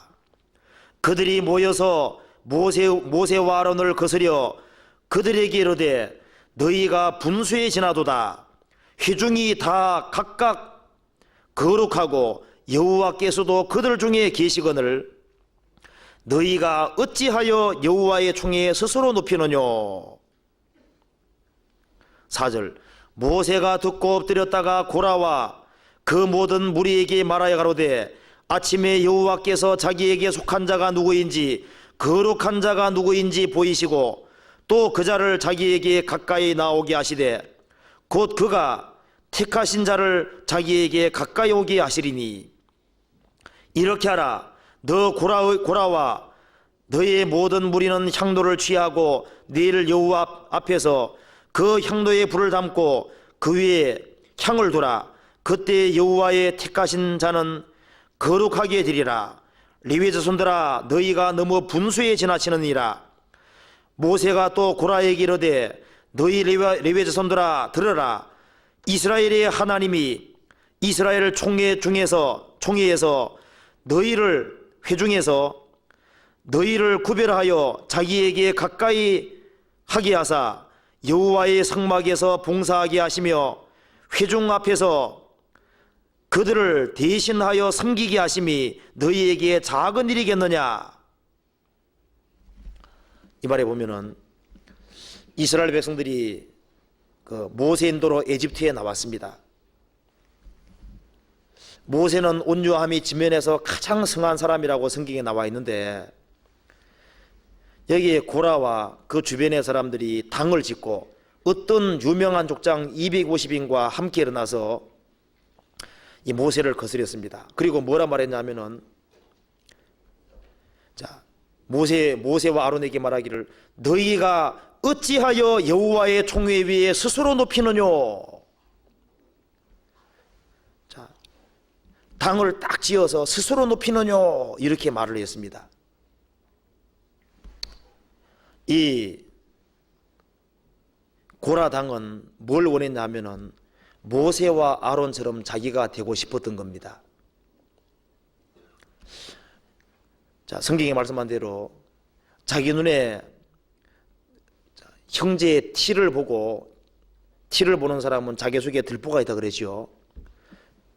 어째서 스스로 높이느냐. 근데 하나님은 세상에서 가장 온유한 사람이 누구라 그랬습니까? 모세라고. 하나님께서 보실 때 모세는 가장 자기를 낮춘 사람인데 고라당은 이게 눈이 잘못되어 버린 겁니다. 모세는 스스로 높이는 것처럼 보였습니다. 참 이상하죠. 왜? 자기 마음이 높아졌기 때문에 모세가 높이는 것처럼 보였습니다. 자기 마음을 높였기 때문에, 자기 눈에는 더 큰 들보가 있었기 때문에 모세는 스스로 높이는 것처럼 보였습니다. 우리가 성경을 봤을 때 모세가 얼마나 자기를 낮춘 사람인지 알 수 있습니다. 얼마나 겸손한 사람인지 온유한 사람인지 알 수 있습니다. 오로지 하나님의 영광 하나만 생각하고 살았음에도 불구하고 이 고라당은 자기 마음속에 잘못된 마음, 교만한 마음이 있었기 때문에 스스로 높이느뇨 이렇게 말을 했습니다. 그리고 고라당은 자기 스스로가 지혜롭다고 생각하고 자기 스스로가 아주 거룩하다고 생각했습니다. 모세는 자기가 항상 부족하다고 생각을 하고 자기를 낮추는데 스스로 거룩하다고 생각을 하고 스스로 지혜롭다고 생각했습니다. 요거 잠깐 적고 잠언 26장 보시겠습니다. 12절을 같이 읽어보겠습니다.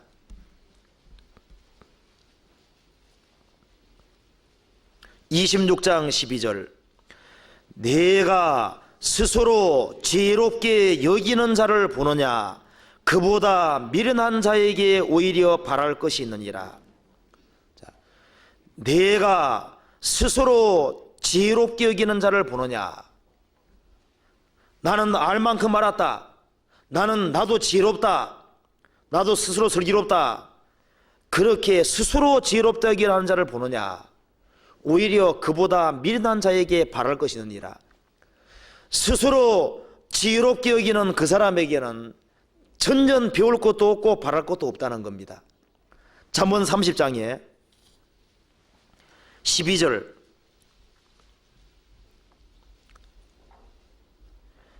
스스로 깨끗한 자로 여기면서 오히려 그 더러운 것을 씻지 아니하는 무리가 있느니라. 눈이 심히 높으며 그 눈꺼풀이 높이 들린 무리가 있느니라. 자, 이 말에 정확히 적용될 수 있는 사람이 바로 고라였습니다.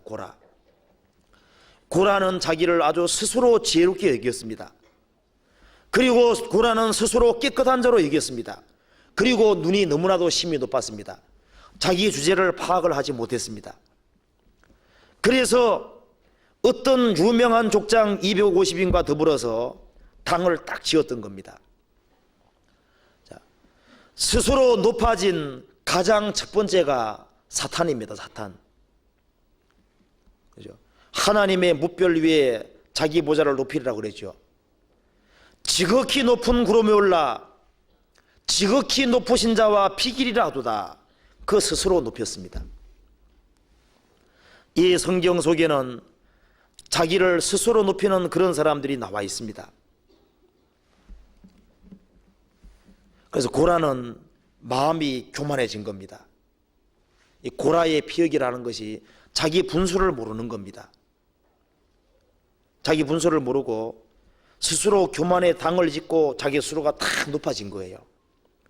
그리고 자기가 레위인으로서 하나님께서 레위인에게 하라고 주신 일이 있는데 그 일이 얼마나 중요한 일인데 그걸 작게 여겼습니다. 레위인들이 하는 일은 성막에서 봉사하는 일입니다. 그러니까 성막에서 하는 일이 이동할 때마다요, 말뚝을 다 빼서 말뚝을 어떤 사람은 짊어지고 가고 어떤 사람은 천막 다 거두고 그 다음에 물두멍에 물도 갈고 그리고 어떤 짐승이 있으면 짐승 들을 때 짐승을 죽여야 되고 피를 내야 되고 하는 그런 일을 하는 겁니다. 그런데 딱 보니까요, 야, 모세는 그냥 앞에서 있잖아요. 이스라엘 인도 나가고 자기는 그냥 고라는 생각하기에 나는 평생 이 짓 하다 가야 되나 이런 생각이 아마 있었을 겁니다. 자, 레위인으로서 이 성막에서 봉사하고 회중 앞에서 그 섬기는 그 일이 얼마나 큰 일인데 그걸 너무나도 하찮은 일로 여겼습니다. 이 발에 때 먼지처럼요, 아주 별거 아닌 거로 생각하는 겁니다. 나는 이런 일을 할 사람이 아니라고 생각하는 겁니다. 고라는. 나는 스스로 지혜롭고 나는 스스로 똑똑하고 나도 거룩하고 내가 이만큼 할 수 있는 일이 사람인데 지금 네가 하는 일이 뭐냐 이겁니다. 너무나도 작은 일로 생각하는 겁니다. 그래서 그걸 걷어차버리고 스스로 탁 높아져서 제사장이 이를 구하려고, 모세와 아론처럼 되려고 스스로 높였습니다. 나중에 어떻게 됐냐면 하나님께서 땅을 갈라가지고 고라당들을 다 땅속에 음부에 쳐넣어버리잖아요. 이 고라의 폐역이라는 것이 뭐냐 하면은 자기의 분수를 모르는 겁니다. 자기 분수를 모르고 자기를 낮추지 아니하고 이 교만의 회중에서 교만의 극치를 달렸습니다. 그리고 하나님께서 봉사하고 맡기신 그 일이 얼마나 큰 일인데 그것을 큰 일이라고 생각하지 않은 겁니다. 하나님께 감개되는 일은 작은 일이 없잖아요. 다 큰 일인데 그걸 작은 일, 하찮은 일로 생각하는 겁니다. 성경에 말씀한 대로 작은 일에 충성된 자는 큰 것에 충성된다고 성경이 말씀하셨죠. 자, 우리가 구원받고 난 이후에 구원받은 사람 각자에게 주어진 일은, 우리가 이 고라당의 폐역, 이 길을 피할 수 있는 길은요, 내게 주어진 일이 무엇이든 간에 그것을 하나님하고 관계되는 일은 작은 일이 있을 수가 없는 겁니다. 우리가 지금 봤을 때는 레위인들이 한 일이 얼마나 중요한 일입니까? 얼마나 큰 일입니까? 그런데 고라는 눈이 멀었기 때문에 그것이 중요한 일인지 몰랐던 겁니다. 내가 평생 말뚝이나 빼가지고 말뚝이나 짊어지고 다시 말뚝 받고 내가 이런 일을 해야 되느냐? 근데 그것이 주님께, 주님과 관계되는 일이고 얼마나 큰 일이었습니까? 근데 그걸 몰랐습니다. 그래서 이 고라당의 폐역을 피할 수 있는 가장 좋은 길은, 우리가 하나님께 관계된 일이라면 어떤 일이든 간에 그걸 크게 생각이 되는 거예요. 모세는 말하기를 작은 일이겠느냐, 큰 일이라는 겁니다. 이스라엘 회중을 인도하는 모세가 봤을 때는 그것은 너무나도 큰 일인데 자기 일은 작다고 생각해요. 작다고. 그 교만해진 겁니다. 교만해진 거. 그래서 우리는 어떤 상황이든 간에 내게 주어진 일은, 하나님과 관계되는 그 일은 큰 일이다. 큰 일. 그건 너무 큰 일이라고 생각해야 되는 겁니다. 이것은 너무나도 귀중한 일이라고 모세는 생각하고 있는데 귀중한 일이라고 생각하지 않았습니다.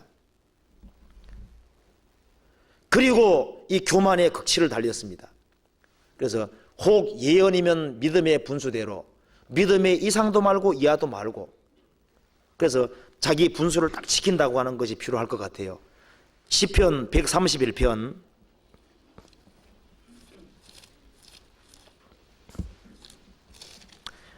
자, 1절부터 3절까지 같이 읽어보겠습니다. 131편 1절에서부터 3절까지.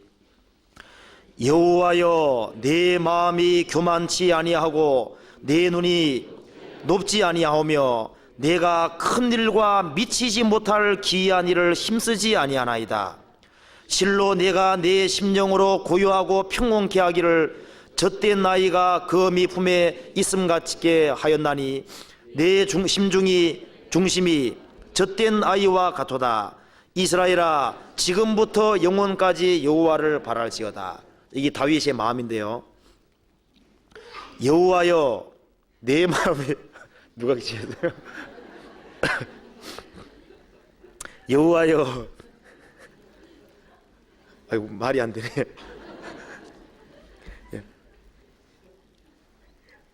이거 아무래도 이거 하기 전에 글자 하나 읽어야 되겠습니다.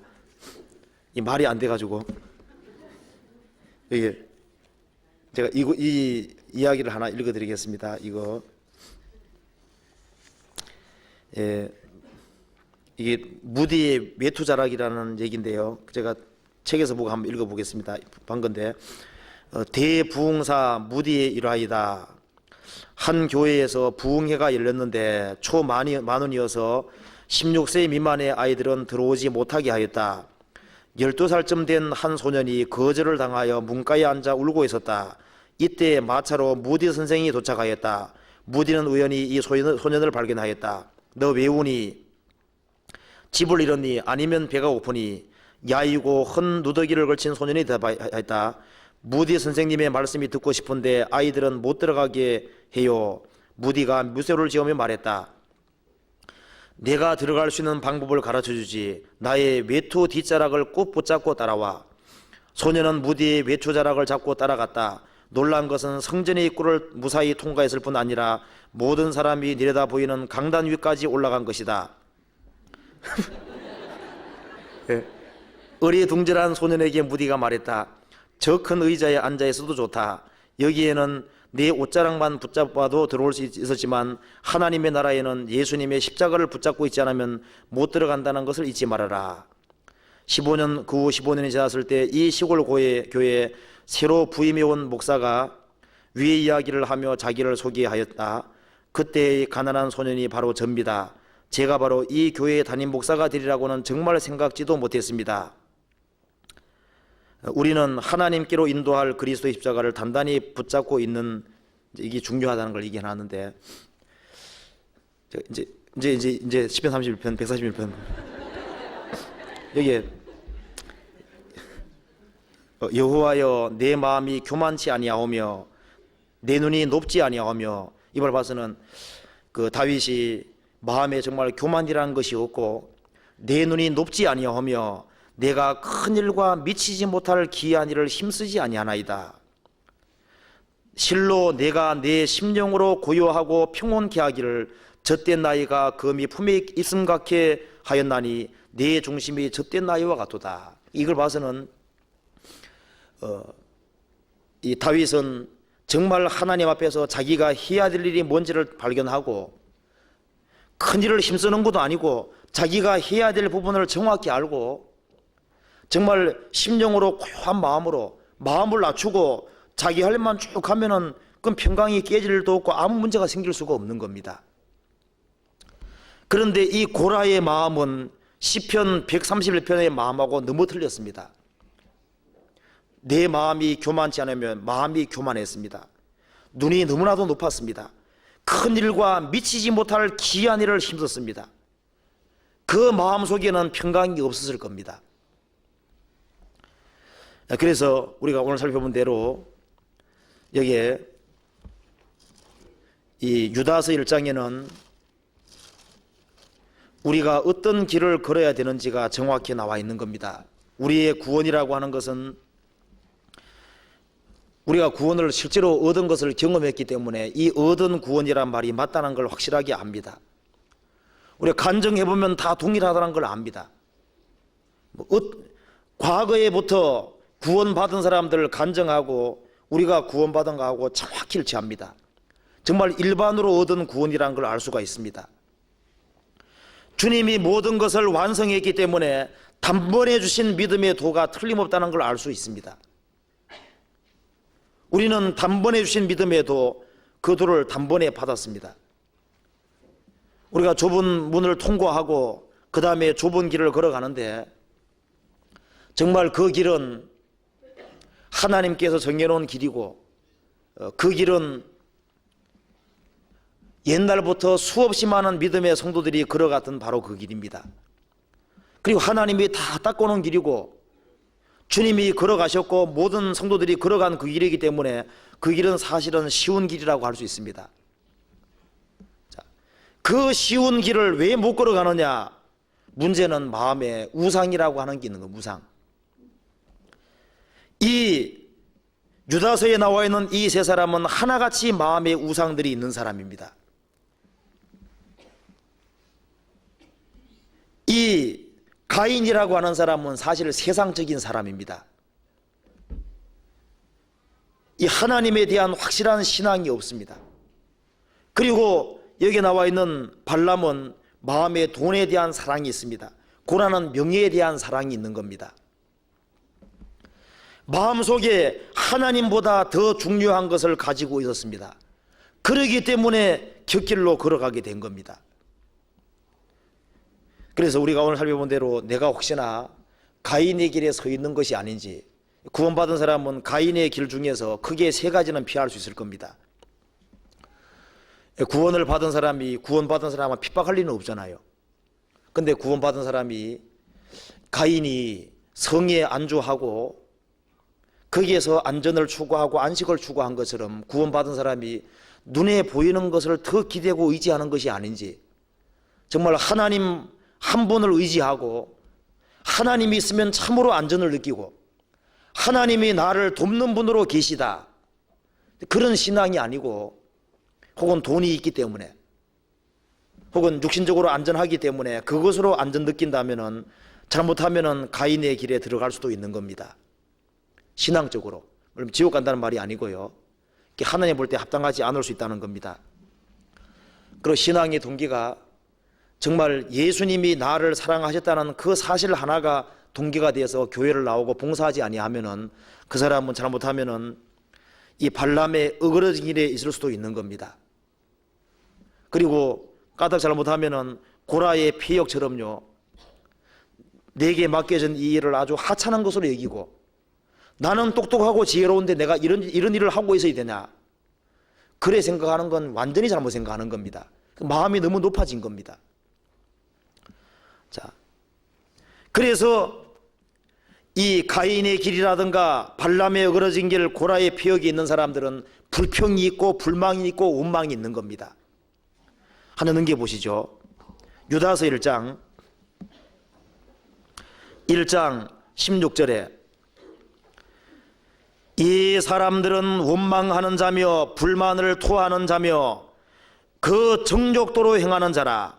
그 입으로 자랑의 말을 내며 이를 위하여 아첨하느니라. 19절 이 사람들은 당을 짓는 자며 육에 속한 자며 성령은 없는 자니라. 이런 사람들을 피하라는 겁니다. 피하고 20절에 사랑하는 자들아, 너희는 너희의 지극히 거룩한 믿음 위에 자기를 건축하며 성령으로 기도하며 하나님의 사랑 안에서 자기를 지키며 영생에 이르도록 우리 주 예수 그리스도의 긍휼을 기다리라. 24절 능히 너희를 보호하사 거침이 없게 하시고 너희로 그 영광 앞에 흠이 없이 즐거움으로 서게 하실 자 곧 우리 구주 홀로 하나이신 하나님께 우리 주 예수 그리스도로 말미암아 영광과 위엄과 권력과 권세가 만고 전부터 이제와 세세에 있을지어다. 아멘. 이 말씀대로 우리 각자가 다 이 가인의 길을, 그리고 발람의 어그러진 길, 고라의 폐역, 이 길을 다 그 길을 가지 아니하고 정말 하나님께 정해놓은 그 길대로 정말 정확히 걸어가고 그 위에 섰으면 좋겠습니다. 같이 기도하겠습니다. 살아계신 우리 아버지 하나님, 저희를 주님의 보배로운 피로 구원해 주시고 또 주님께서 정해놓은 그 길을 걸어갈 수 있도록 도와주심을 감사합니다. 이 세상 그 뒤에도 참된 만족과 안식이 없습니다. 하나님 아버지, 저희들로 하여금 주님을 더욱 사랑할 수 있는 마음을 일깨워 주시고 우리에게 맡겨진 일이 무엇이든 간에 그것을 참으로 귀한 것으로 여길 수 있도록, 작은 것으로 여기지 아니할 수 있도록 도와주옵소서. 작은 것에 충성된 자는 큰 것에도 충성되다고 말씀하셨습니다. 자비하신 우리 아버지 하나님, 저희 신앙의 걸음에 실족함이 없도록 도와주시고 주님 앞에 설 때 잘했다는 칭찬받을 수 있는 사람 되도록 인도해 주옵소서. 우리 나머지 모든 생에 주님께서 인도해 주시기를 의지하며 이 모든 말씀 우리 구주 예수 그리스도 이름으로 기도합니다. 아멘. 찬송 같이 부르겠습니다. 434장.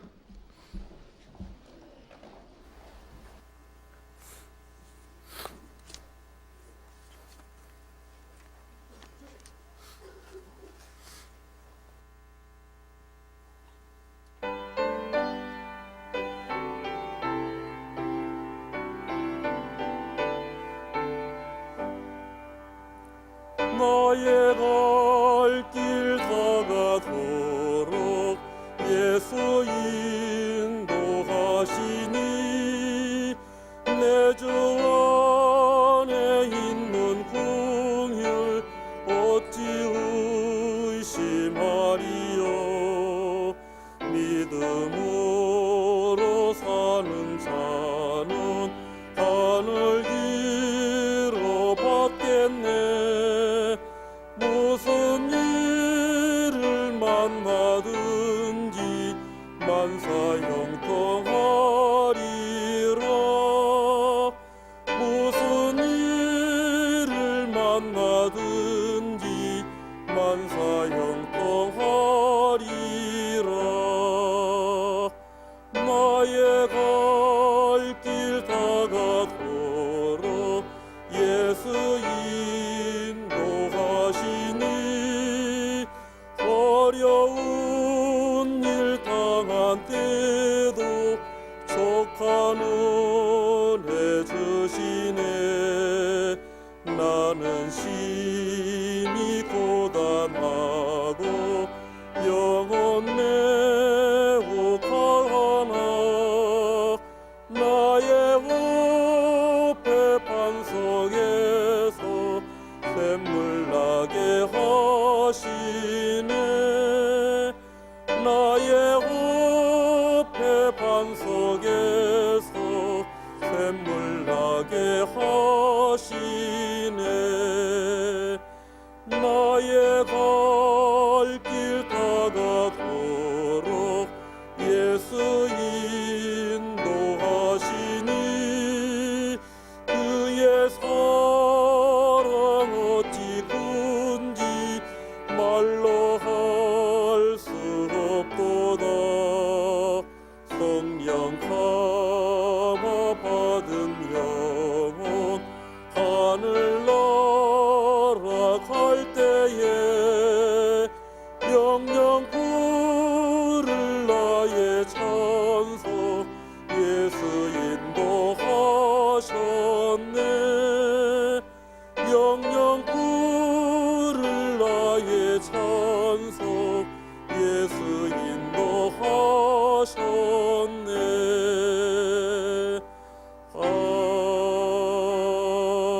아멘. 광고해 주시겠습니다.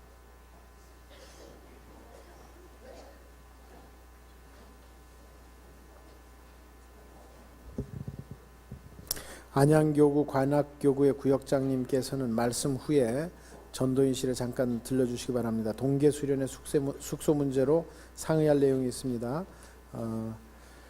오늘 집회 후에 청년 형제들은 잠시 남아주십시오. 대강당 왁스칠 관계로 의자를 옮길 큰 일이 있습니다. 전부 좀 남아주시고요. 마치겠습니다.